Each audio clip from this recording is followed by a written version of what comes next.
예레미야서를 지난 주간에 우리 읽었습니다. 이사야 선지자의 주된 강조점은 오실 메시아에 대한 예언이었다고 그러면, 예레미야의 독특한 특징은 새 언약에 대한 말씀이 있는 것입니다. 이 예레미야 선지자는 유다 나라가 바벨론에 패망할 것이다 하는 것도 예언했고요. 또 70년이 차면 유다 백성들이 바벨론에서 포로 귀환하게 될 것이다 하는 것도 예언했지만, 그것으로 그치지 않고 더 나아가서 하나님께서 새로운 언약을 맺을 것이라 하고 말씀하셨습니다. 오늘 우리가 읽은 예레미야 31장 31절에서는 이 새 언약에 대해서 이제 말씀하시는데, 이 부분이 예레미야서의 아주 중요한 부분, 핵심적인 내용이라고 할 수 있습니다. 하나님이 새 언약을 맺으실 것을 31절에서 이렇게 말씀하세요. 여호와의 말씀이니라. 보라, 날이 이를 텐데 내가 이스라엘 집과 유다 집에 새 언약을 맺을 것이다 하고 말씀하십니다.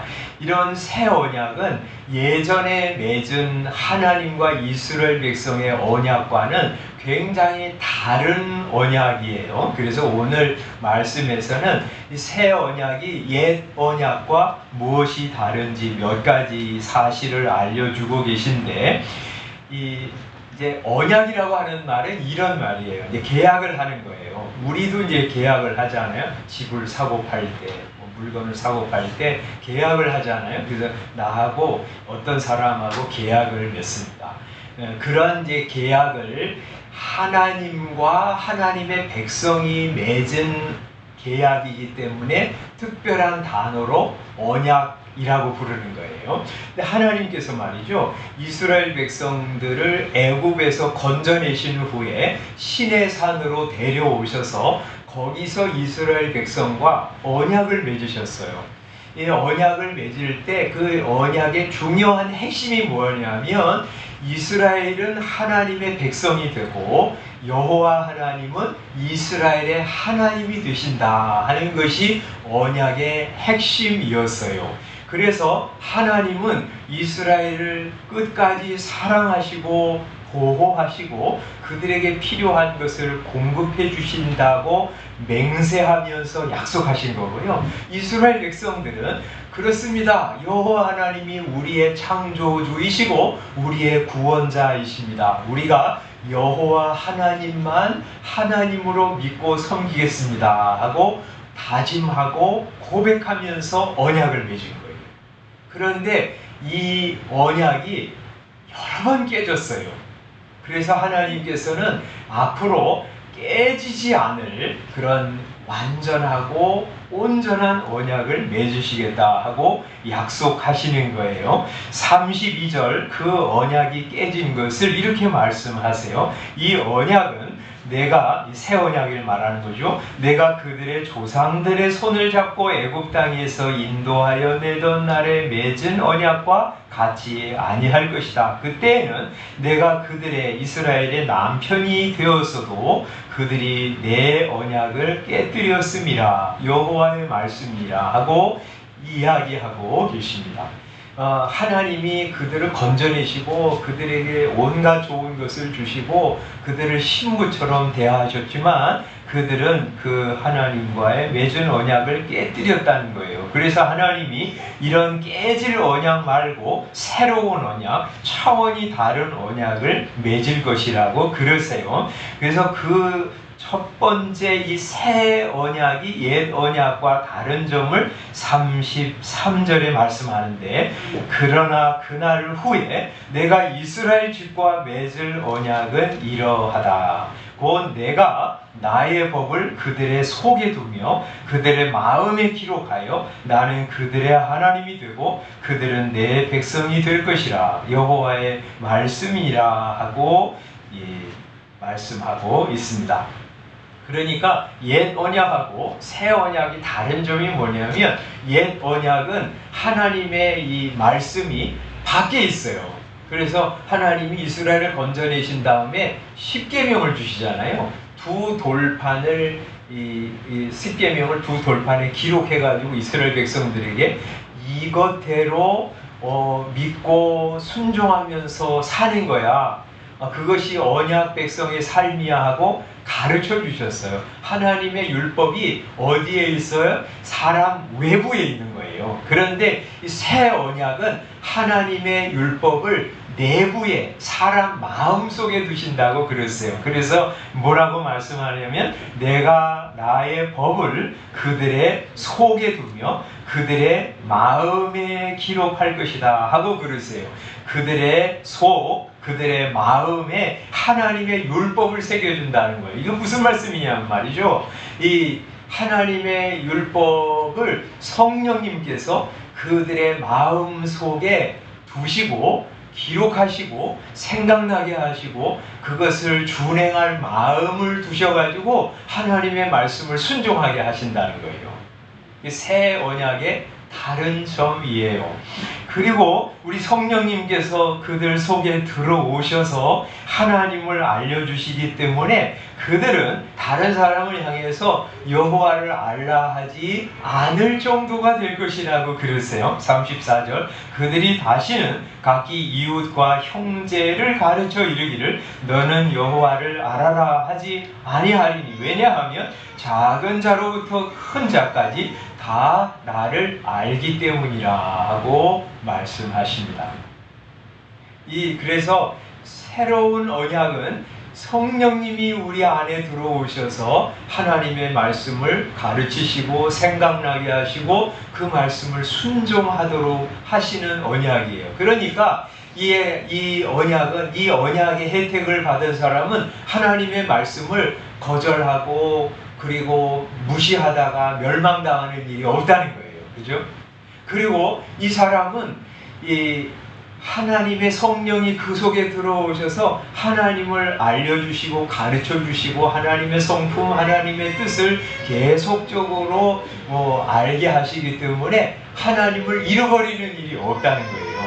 이 구약 성경, 구약 시대에 옛 언약을 맺은 사람들은 그 마음속에 성령님이 안 계신 사람들이 많았기 때문에 하나님의 말씀이 그냥 밖에만 있었어요. 하나님 이런 분이야 하고 계속 밖에서만 가르쳤어요. 그러다 보니까 하나님 말씀도 거부하고 하나님 대신 우상을 섬기는 일이 많았는데 새 언약의 혜택을 받은 사람들은 성령님을 통해서 이런 복된 역사가 일어날 것이라고 말씀하세요. 두 번째 특징은 뭐냐면 언약과 옛 언약과 다른 점은 뭐냐면 이 옛 언약에 참여한 사람들은 그 죄를 지으면 그 죄가 생각날 때 짐승을 가지고 와서 하나님 앞에 제사를 드렸어요. 그럼 하나님이 그 죄를 용서해 주셨어요. 그렇게 계속 그것이 반복되는 거예요. 이스라엘 백성들 1년마다 대제사장이 지성소에 피를 가지고 들어가서 죄 용서함을 받았어요.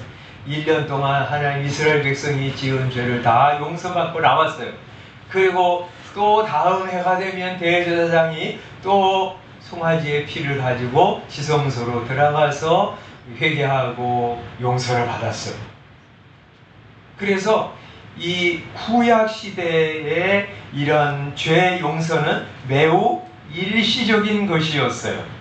그러나 새 언약은 그렇지 않을 것이라고 그랬어요.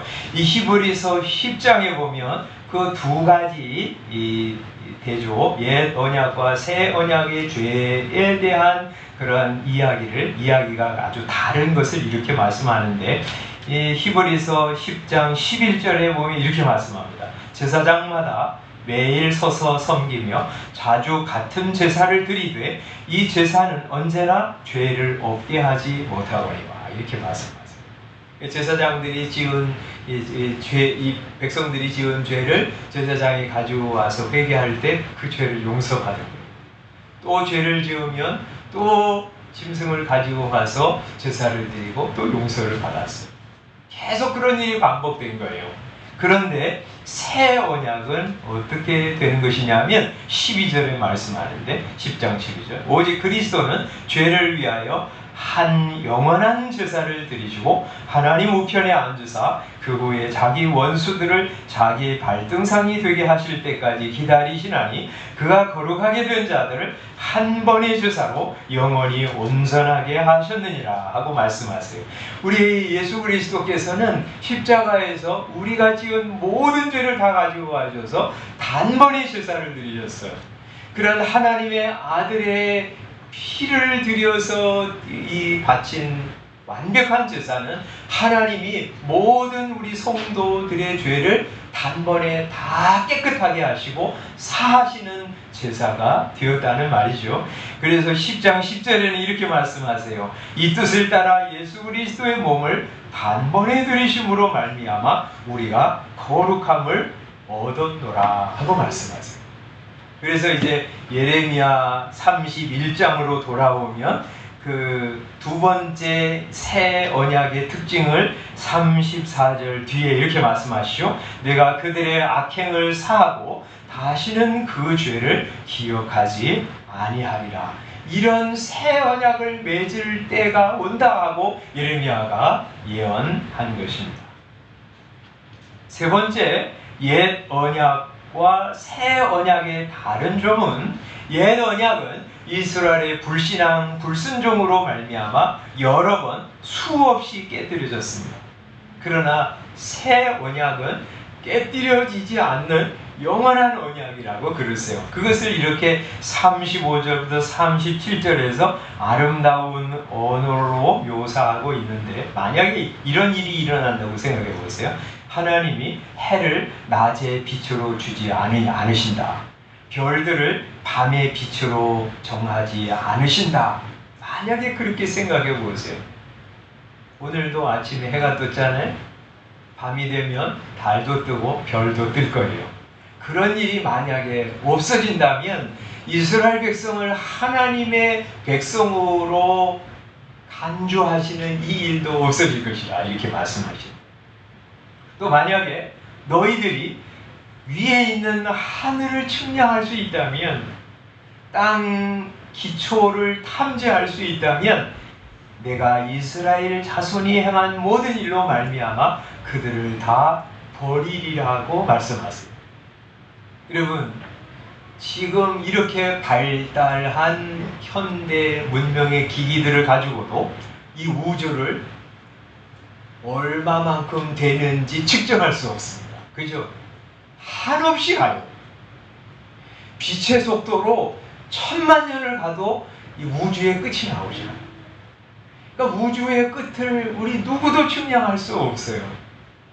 꼭 그런 것처럼 만약에 그것을 측량할 때가 온다면 하나님이 이스라엘 백성이 행한 일로 그들을 버리는 일이 일어날 것이다. 그러나 그런 일이 일어나지 못하죠. 우주의 끝을 우리가 측량할 수 있는 것은 아마 이 지구 역사상이 다 끝날 때까지도 불가능할 거예요.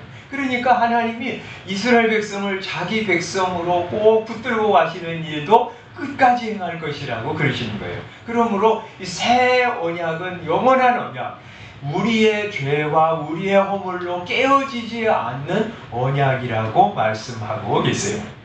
이 세 가지 특징, 새 언약은 뭐라고요?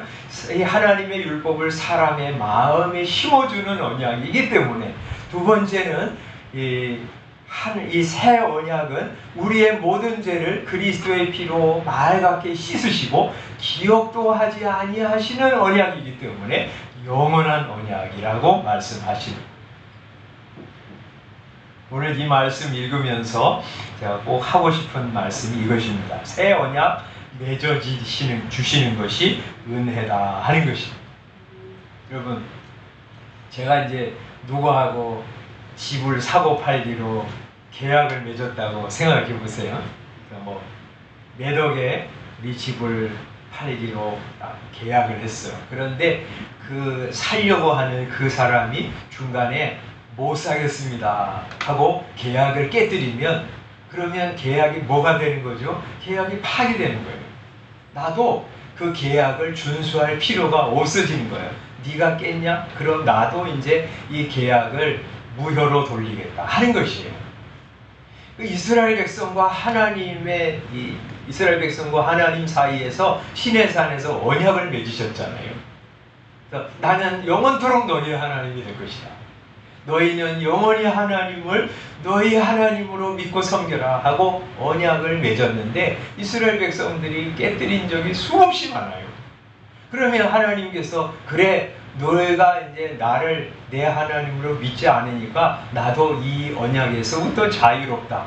나는 너희를 이제 사랑하지 않을 거야. 너희를 버릴 거야. 나는 너희와 상관없어. 너희가 어떻게 살고 어떻게 지옥에 가든지 나는 아무 관심이 없어 하고 선언해야 마땅합니다. 그럼에도 불구하고 하나님께서 이스라엘을 위해서 다시 언약을 세우시겠다고 약속하십니다. 이것은 완전히 다른 차원의 언약을 맺으시겠다고 하시는 거예요. 이렇게 설명하면 조금 이해가 될지 모르겠어요. 내가 말이죠, 몇 억짜리 집을 팔기로 계약을 했는데 가만히 보니까 그 사람이 왜 계약을 깨뜨렸냐면 돈이 없어요. 잔금을 치를 여력이 없어요. 그래서 재계약을 하면서 내가 내 집 살 돈을 그 사람한테 주면서 재계약을. 이게 꼭 그런 거예요. 그래서 이스라엘 백성들 마음속에 죄가 가득하기 때문에 하나님 싫어해요. 하나님의 법을 불순종합니다. 그래서 하나님의 아들이 오셔서 우리가 지은 모든 죄를 다 가져가셔서 우리 대신 형벌을 받으시고 죽으시는 거예요.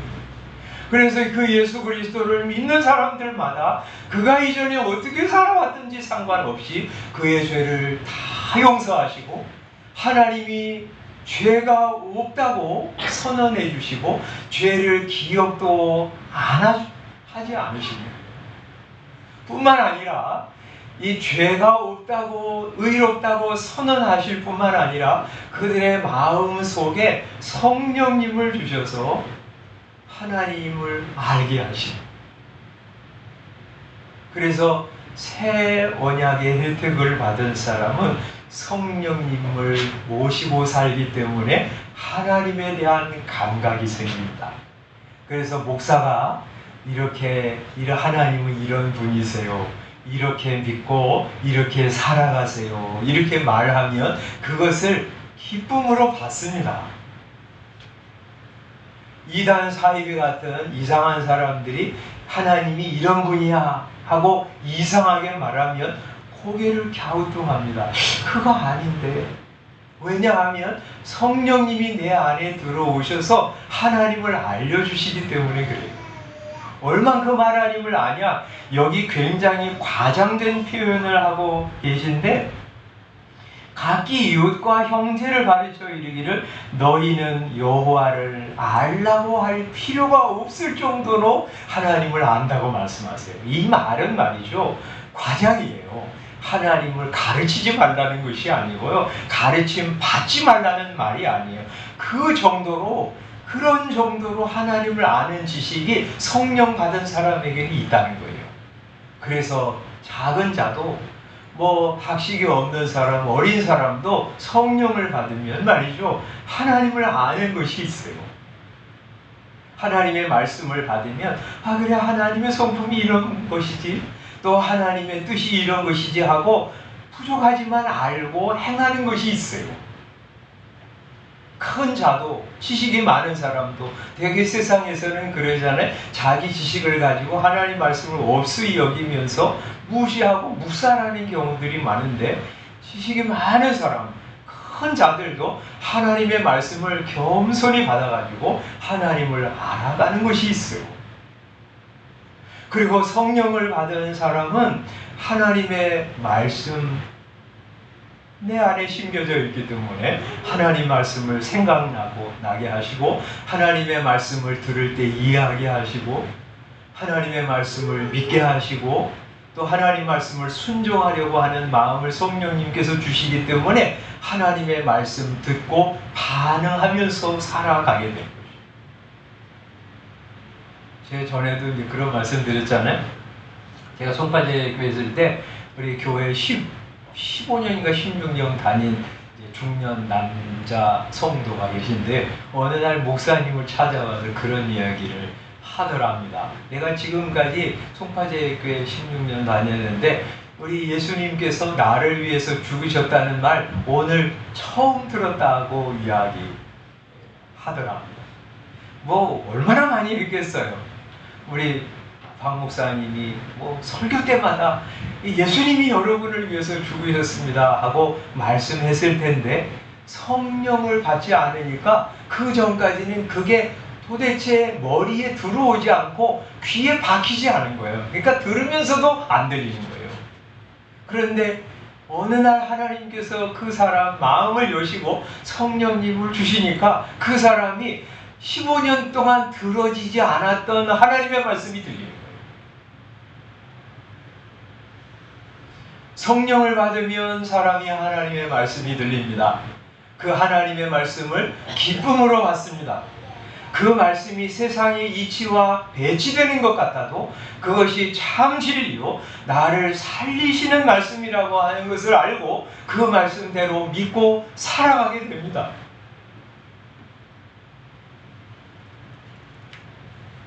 그래서 우리 하나님은 이런 새로운 언약을 통해서 우리는 하나님을 모르고 하나님의 말씀에 불순종하는 존재들이지만 성령님을 주셔서 우리 마음을 거듭나게 하시고 우리 마음 속에 성령님이 하나님을 알려주시고 성경 말씀을 이해하고 그대로 믿고 따르게 순종하게 하심으로 우리 하나님의 뜻을 성취해 드리게 하신 것입니다. 그래서 이번 주간에 말이죠. 예수님을 믿는 성도는 새 언약의 사람들이 되었다 하고 감사하면서 나는 예수님 때문에 의로운 성도, 죄 없는 하나님의 자녀가 되었다 하고 감사하면서 사는 한 주간이 되시기를 소원합니다. 그리스도 예수를 구주로 믿는 사람은 그 하나님께서 그가 어떤 죄를 지었든지 또 그가 이전에 어떻게 살아왔든지 상관없이 다 죄 없다고 선언해 주십니다. 그래서 어떻게까지 말씀하시냐면 이사야 43장 25절에서 나 곧 나는 나를 위하여 내 허물을 도말하는 자니 내 죄를 기억하지 아니하리라고 말씀합니다. 미가서 7장 19절에는 우리의 죄악을 발로 밟으시며 우리의 모든 죄를 깊은 바다에 던지시리이다 이렇게 말씀합니다. 로마서 8장 1절에서는 그러므로 이제 그리스도 예수 안에 있는 자들에게는 결코 정죄함이 없나니 이는 그리스도 예수 안에 있는 생명의 성령의 법이 죄와 사망의 법에서 너를 해방하였음이라고 말씀하십니다. 예수님을 구주로 믿는 성도들이십니까? 그러면 여러분은 새 언약의 사람들입니다. 예수 안에 있는 사람들, 여러분의 죄를 우리 주님이 이미 십자가에서 다 담당하고 죽으셨으며 그 예수 그리스도를 구주로 믿는 여러분을 향해서 하나님은 죄 없다, 죄를 짓지 않는 것처럼 여겨주십니다. 그래서 예수님 안에 있는 사람은 죄책감으로 시달릴 필요가 없어요. 죄가 생각날 때 예수님이 이미 이 죄까지도 십자가에서 다 처리해 주셨지 하고 예수님의 십자가를 추모하기만 합니다. 또 하나 새 언약의 혜택을 받은 사람, 예수님을 구주로 믿는 사람은 새 언약의 사람인데 여러분 마음속에 성령님이 들어오신 것을 늘 의식하면서 성령님이 인도하시는 대로 살아가는 것입니다. 어떤 사람은 성령 받은 것을 무엇으로 입증하냐면 방언을 하는 것으로 입증하는 교단들이 있어요. 그래서 이제 방언을 하면 이 사람은 성령 받았다 이렇게 이제 간주해주는 그런 교단이 있어요. 요새는 이제 많이 바뀌었지만 그렇습니까? 그렇지 않죠, 그죠? 성령 받은 사람이 방언을 할 수 있지만 방언을 하지 못할 수도 있어요.